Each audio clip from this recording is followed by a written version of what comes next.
तो यह कहानी डिपेंड होती है एक लड़की के ऊपर। इस लड़की को शिकार करने नहीं दिया जाता, बल्कि ये शिकार करना चाहती है। यह अपने आप को दिखाना चाहती है कि वह भी शिकारियों से कम नहीं है। लेकिन इसके कबीले वाले इसको शिकार के काबिल नहीं मानते। वह कहते हैं कि तुम सिर्फ खाना ही बनाना जानती हो। लेकिन यह लड़की अपने आप को साबित करना चाहती है और इसलिए एक दिन यही अकेली शिकार करने के लिए जंगल में चली जाती है। इसने अभी एक भी शिकार नहीं किया होता, लेकिन जब ये जंगल में जाती है तब इसका सामना एक ऐसे राक्षस से होता है जो कि बहुत ही ज्यादा ताकतवर होता है। और यह राक्षस स्पेस से आया होता है, यानी कि कोई भी जानवर इसको नहीं मार सकता, क्योंकि यह अपने आप में गायब हो सकता है। जिस राक्षस के सामने एक भालू नहीं टिक सकता, उस राक्षस के सामने यह लड़की आखिर कैसे टिकेगी। तो वेलकम बैक मूवी फ्लिक्स में एक नई मूवी के साथ। तो कहानी के अंदर हमें एक कबीला दिखाया जाता है और इस कबीले में रहती है यह लड़की, और इस लड़की का नाम होता है नारो। नारो हमेशा अपने डॉगी के साथ ही शिकार करती है। और यहाँ हम नारो के कबीले को देखते हैं जो कि कुछ खाने की चीजें इकट्ठा कर रहे होते हैं। और यहाँ नारो भी अपना खाना इकट्ठा करती है और खाना इकट्ठा करने के बाद यह प्रैक्टिस करती है शिकार करने की, यानी कि ये कुल्हाड़ी चलाना सीखती है। अभ्यास करते दौरान उसे एक हिरन के पैरों के निशान दिखाई देते हैं। नारो उस हिरन को देख लेती है और अब वह उसका शिकार करने वाली होती है, लेकिन नारो का अटैक करने पर वह चूक जाती है और हिरन वहाँ से भाग निकलता है। और जब नारो का कुत्ता हिरन का पीछा करता है तभी वह ट्रैप में फंस जाता है। अपने कुत्ते को ट्रैप से निकालने के बाद वह उसकी पूंछ पर कुछ दवाई लगाती है और तभी नारो को आसमान से कुछ आवाजें आती हैं। वह उसे देखने के लिए पहाड़ी के ऊपर जाती है और वहाँ उसे कुछ अजीब दिखाई देता है। अब यहाँ नारो बाज का शिकार करने वाली होती है, लेकिन तभी उसकी आंख लग जाती है। इसी वजह से उसका भाई उस बाज का शिकार कर लेता है। नारो के भाई का नाम तावे होता है। तभी नारो कहती है कि तुमने इसका शिकार क्यों किया, जब ये पास आता तब मैं इसका शिकार करती। तावे कहता है कि तुम ऐसे शिकार नहीं कर सकती। सभी लोग खाना लेकर के अपने कबीले में वापस आ जाते हैं और यहाँ नारो अपने कुत्ते के लिए मछली लेकर आई होती है। यहाँ हम नारो की ग्रैंड मदर को देखते हैं जो क्या कुछ दवाइयाँ बना रही होती हैं। यहाँ नारो की ग्रैंड मदर नारो से कुछ केसरी फूल लाने के लिए कहती हैं और नारो से पूछती हैं कि तुम आखिर शिकारी क्यों बनना चाहती हो। तभी नारो जवाब देती है और कहती है कि सब लोगों को लगता है कि मैं शिकार नहीं कर सकती। तभी हम उस राक्षस को देखते हैं जो कि स्पेस से धरती पर आ चुका है। अब यहाँ नारो अपनी ग्रैंड मदर के कहने पर केसरी फूल लेने के लिए आई होती है। तभी उसके कबीले वाले उसे देखते हैं और वह पूछते हैं तो वह बताते हैं कि एक शेर हमारे कबीले वाले को ले गया है। अपने कबीले वालों को जाते देख नारो भी उनके पीछे शिकार करने के लिए आ जाती है। तभी नारो से कहा जाता है कि तुम घर जाकर खाना बनाओ, शिकार हम कर लेंगे। तभी नारो का भाई तावे कहता है कि इसको आने दो, क्योंकि यह हमारी दवाई देने में मदद कर सकती है। और यहाँ हम एक चूहे को देखते हैं जिसका शिकार एक सांप कर लेता है और इस सांप का शिकार कर लेता है वही राक्षस जो कि स्पेस से आया होता है। वह इसकी खाल को निकाल लेता है। यहाँ नारो के कुत्ते को शेर का मल मिलता है, जिससे सभी लोग समझ जाते हैं कि शेर उनके आसपास ही है। तभी उन्हें वह व्यक्ति मिल जाता है जिसका शेर ने शिकार किया होता है। उसकी बहुत ही बुरी हालत हो रखी होती है। तभी नारो कुछ दवाइयाँ निकालती है और उसके जख्मों पर लगाने लगती है और कुछ केसरी फूल भी इसको खिला देती है। केसरी फूल खाने से इस व्यक्ति की बॉडी बिल्कुल ठंडी पड़ जाती है। यहाँ तावे अकेला ही शेर का शिकार करना चाहता है, इसलिए वह सभी को घर जाने के लिए कहता है, लेकिन नारो भी तावे के साथ जाने के लिए कहती है। तावे अकेला ही शिकार करने के लिए चला जाता है, लेकिन जब नारो आगे जाकर देखती है तो उसे वही सांप दिखाई देता है जिसकी उस राक्षस ने खाल उतारी थी। नारो यह देखकर समझ जाती है क्योंकि कोई आम जानवर यह काम नहीं कर सकता। तभी नारो उस राक्षस के पैर के निशान देखती है और वहाँ के लोगों को बताने लगती है कि मुझे अपने भाई की मदद करनी होगी। तभी नारो तावे की मदद करने के लिए तावे के पास पहुँच जाती है और वहाँ जाकर तावे को बताती है कि जंगल में कोई अजीब जानवर घूम रहा है जो कि बहुत ही ज्यादा ताकतवर है, तुम्हें उससे सावधान रहना होगा। लेकिन तावे उसकी बातों को इग्नोर कर देता है और कहता है कि आज तुम्हें साबित करना होगा कि तुम एक शिकारी हो, तुम्हें आज इस शेर का शिकार करना होगा। तभी नारो और उसका एक साथी पेड़ के ऊपर चढ़कर बैठ जाते हैं। तभी उसका साथी नारो का मजाक उड़ाता है और कहता है कि तुम शेर को नहीं मार सकती। और तभी शेर अचानक नारो के साथी पर हमला कर देता है और अब शेर नारो को मारने के लिए उसके नजदीक आने लगता है, लेकिन तभी नारो नीचे गिर जाती है जिससे कि वह बेहोश हो जाती है। और जब नारो की आंख खुलती है तो वह घर में होती है। उसकी ग्रैंड मदर बताती है कि ताबे तुम्हें यहाँ लेकर आया है और यहाँ ताबे भी शेर का शिकार कर लेता है। ताबे ने अकेले शेर को मारा है, इसलिए ताबे को वहाँ का सरदार बना दिया जाता है। और तभी ताबे के पूछने पर नारो उसे बताती है कि इस तरह सांप की खाल निकालना और इतने बड़े पैरों के निशान होना यह कोई आम चीज नहीं है, जंगल में कुछ भयानक घूम रहा है।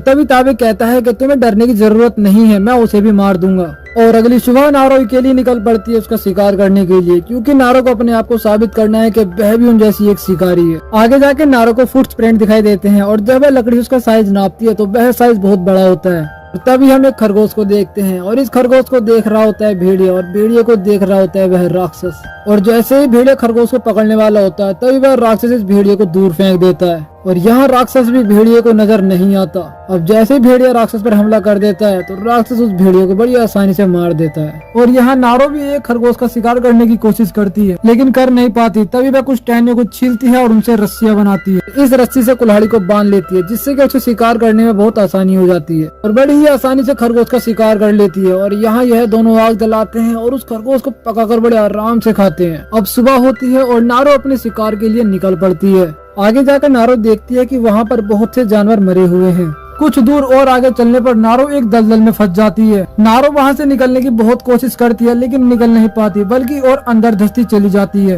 नारो अपनी कुल्हाड़ी को सामने पेड़ के अंदर फंसाने की कोशिश करती है लेकिन वह फंस नहीं पाती। नारो फिर कोशिश करती है लेकिन इस बार भी नहीं फंस पाती। अब नारो आखिरी बार कोशिश करती है और इस बार कुल्हाड़ी पेड़ के अंदर फंस जाती है और कुल्हाड़ी में बंधी रस्सी के सहारे नारो दलदल से बाहर आ जाती है। अब नारो कुल्हाड़ी और धनुष को धोने लगती है जिससे कि धनुष की डोर गीली हो जाती है। और जब नारो ऊपर जाती है तो उसे एक भालू दिखाई देता है। नारो उसको मारना चाहती है और जैसे ही अपना धनुष निकालती है तभी उसके धनुष की डोर टूट जाती है और तभी भालू नारो को देख लेता है और अब वह नारो को मारने के लिए उसके पास आने लगता है। लेकिन तभी नारो का कुत्ता भालू को अपने पीछे ले जाने लगता है। तभी इसी मौके का फायदा उठाकर नारो वहाँ से भागने लगती है लेकिन भालू नारो को देख लेता है और वह उसके पीछा करने लगता है। और तभी वहाँ राक्षस आ जाता है और अब भालू और राक्षस में जमकर लड़ाई होती है। नारो इस क्रिएचर को पहली बार देख रही होती है और तभी बड़ी ही आसानी से वह क्रिएचर इस भालू को जान से मार देता है। नारो क्रिएचर को देखकर डर जाती है और वहाँ से भागने लगती है लेकिन वह क्रिएचर नारो को देख लेता है और नारो पानी के बहाव के साथ काफी दूर आ जाती है। तभी कुछ आगे जाकर नारो के कबीले वाले वहाँ मिल जाते हैं और नारो से पूछने लगते हैं तुम कहाँ थी। नारो ने बताती है कि मैंने वह राक्षस देख लिया है और उस राक्षस ने बड़ी ही आसानी से एक भालू को मार दिया। और तभी नारो के ना रुकने पर कबीले वाले उसको पकड़ लेते हैं। यह सब होते हुए क्रिएचर उन्हें देख रहा होता है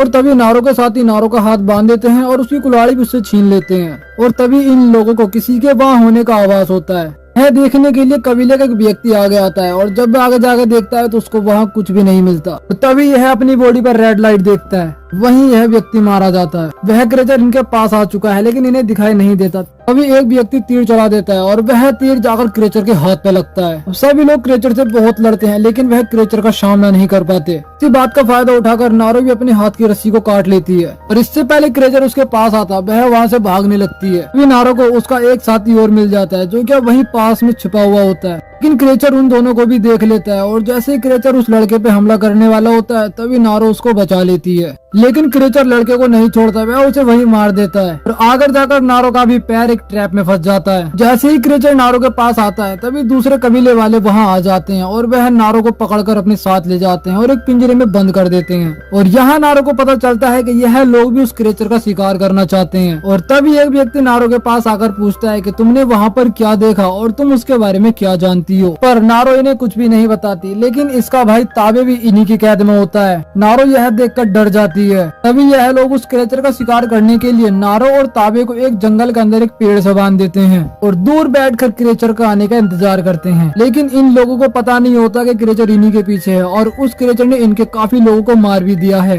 क्रिएचर इन दोनों को दिखाई नहीं देता। यहाँ नारो और ताबे भी रस्सी खोलने की कोशिश करते हैं और तभी वहाँ क्रिएचर भी उनके पास आने लगता है। ताबे क्रिएचर को देखकर कहता है कि यह अब हमारा शिकार कर लेगा। तभी नारो कहती है कि यह शिकार का शिकार नहीं करता बल्कि शिकारी का शिकार करता है, यानी कि जिसे ये अपना खतरा समझता है उसी का शिकार करता है। तभी क्रिएचर का पैर एक ट्रैप में फंस जाता है और इसी मौके का फायदा उठाकर सभी लोग क्रिएचर को नीचे गिरा लेते हैं और उसको पकड़ने की कोशिश करते हैं। लेकिन इतनी आसानी से क्रिएचर इनके ट्रैप में नहीं फंसता, वह बड़ी ही आसानी से सभी लोगों को मारता रहता है। यहाँ नारो को भी एक ट्रैप दिखाई देता है, वह उस ट्रैप से अपने हाथ की रस्सी को काट लेती है और यहाँ सभी लोग एक साथ मिलकर क्रिएचर पर हमला करते हैं। लेकिन क्रिएचर का कुछ भी नहीं बिगड़ता और क्रिएचर बड़ी ही आसानी से सब लोगों को मार देता है। और यहाँ नारो भी अपने डॉगी को बचाने के लिए उस जगह पहुंच जाती है जहाँ रात उसे रखा गया था। तभी एक व्यक्ति नारो के कुत्ते को मारने के लिए आगे आता है, लेकिन तभी नारो वहाँ आती है और उन दोनों व्यक्तियों पर हमला कर देती है और बड़ी ही बहादुरी से उन दोनों व्यक्तियों को जान से मार देती है और अपने कुत्ते को बचा लेती है। और यहाँ क्रिएचर भी अपने जख्मों को ठीक कर रहा होता है। यहाँ हम नारो को देखते हैं जिससे एक व्यक्ति हेल्प मांगने के लिए आया होता है। उस आदमी का पैर कटा हुआ होता है। यहाँ यह व्यक्ति कहता है कि यदि तुम मेरे पैर को ठीक कर दोगे तो मैं तुम्हें बंदूक चलाना सिखा दूंगा। नारो इस व्यक्ति की बात मान लेती है और वह बंदूक सीखने के लिए उसके पैर पर दवाई लगा देती है और उसे कुछ केसरी फूल खाने के लिए देती है जिससे कि उसका शरीर ठंडा पड़ जाता है। और तभी वहाँ क्रेचर भी आ जाता है। क्रेचर को देखकर यह व्यक्ति मरने की एक्टिंग करता है, लेकिन क्रेचर इसे मार देता है और यहाँ नारो भी क्रेचर को छिपकर देख रही होती है। लेकिन तभी वहाँ ताबे आ जाता है और ताबे उस क्रेचर के सिर पर वार करता है, जिससे कि क्रेचर का मुखौटा नीचे गिर जाता है और अब क्रेचर बिना मुखौटे के निशाना नहीं लगा सकता। नारो यह बात समझ जाती है कि बिना मुखौटे के यह कुछ भी नहीं है। तभी नारो क्रेचर का ध्यान भटकाती है, जिससे कि ताबे आकर उस पर हमला कर देता है। यहाँ ताबे क्रेचर को बराबर टक्कर देता है और तभी क्रेचर गायब हो जाता है, जिससे कि ताबे उस पर हमला नहीं कर पाता। तभी ताबे को लगता है कि क्रेचर उसके पीछे खड़ा है और तभी ताबे नारो से भागने के लिए कहता है और इतने में क्रेचर ताबे पर हमला कर देता है। इस प्रकार ताबे यहाँ मारा जाता है और अब नारो अपने भाई का बदला क्रेचर से लेना चाहती है। तभी नारो को एक आदमी पानी पीते नजर आता है। तभी नारो उस आदमी पर हमला कर उसे पकड़ लेती है। तभी नारो कहती है कि तुमने मेरे भाई को बहुत जख्म दिए हैं, अब वही जख्म मैं तुम्हें देना चाहती हूँ। तभी नारो केसरी फूल खाकर उस व्यक्ति के सामने खड़ी हो जाती है और जब क्रेचर आता है तो नारो उसे दिखाई नहीं देती, बल्कि वही व्यक्ति उसे दिखाई देता है। और जैसे ही क्रेचर उस व्यक्ति को मारता है तभी नारो पीछे खड़ी होकर उस क्रेचर के सर पर बंदूक चला देती है, जिससे कि उसका मुखौटा नीचे गिर जाता है और नारो उसे उठाकर वहाँ से भाग जाती है। यहाँ नारो ने उस क्रेचर के लिए पूरा ट्रैप लगा रखा होता है। यहाँ क्रेचर भी नारो को ढूंढते हुए आ जाता है, लेकिन नारो तो ऊपर बैठी हुई है और तभी वह भागकर उसके ऊपर हमला कर देती है। यहाँ क्रेचर भी नारो को बहुत मारता है, लेकिन उसका कुत्ता उसका बहुत साथ देता है। यहाँ नारो क्रेचर का एक हाथ काट देती है और क्रेचर को उसी जगह ले आती है जहाँ पर नारो ने ट्रैप लगा रखा होता है। लेकिन नारो के लिए क्रेचर को मारना इतना आसान भी नहीं होता। तभी नारो क्रेचर का एक दांत तोड़ देती है। तभी नारो मौका पाकर अपने कुत्ते की मदद से उस राक्षस को उस दलदल में घेर देती है, जिस दलदल में वह पहले फंसी थी। लेकिन क्रेचर मरा नहीं होता। तभी अपनी गन निकालकर नारो को शूट करने वाला होता है, लेकिन नारो यही तो चाहती है, क्योंकि नारो ने उसके मुखौटे को उसी के सामने रखा होता है। और जैसे क्रेचर शूट करता है वह तीर उसके सिर में निकल जाता है और यहीं पे क्रेचर मर जाता है। क्रेचर को मारकर नारो बहुत ज्यादा खुश होती है और यहाँ नारो उस क्रेचर का हेड काट लाती है और अपने कबीले वालों को दिखाती है। और ताबे के बाद नारो को वहाँ का सरदार बना दिया जाता है और यह मूवी यहीं पर खत्म हो जाती है। यदि एक्सप्लेनेशन अच्छी लगी हो तो वीडियो को लाइक कर दें एंड चैनल को सब्सक्राइब जरूर कर दें।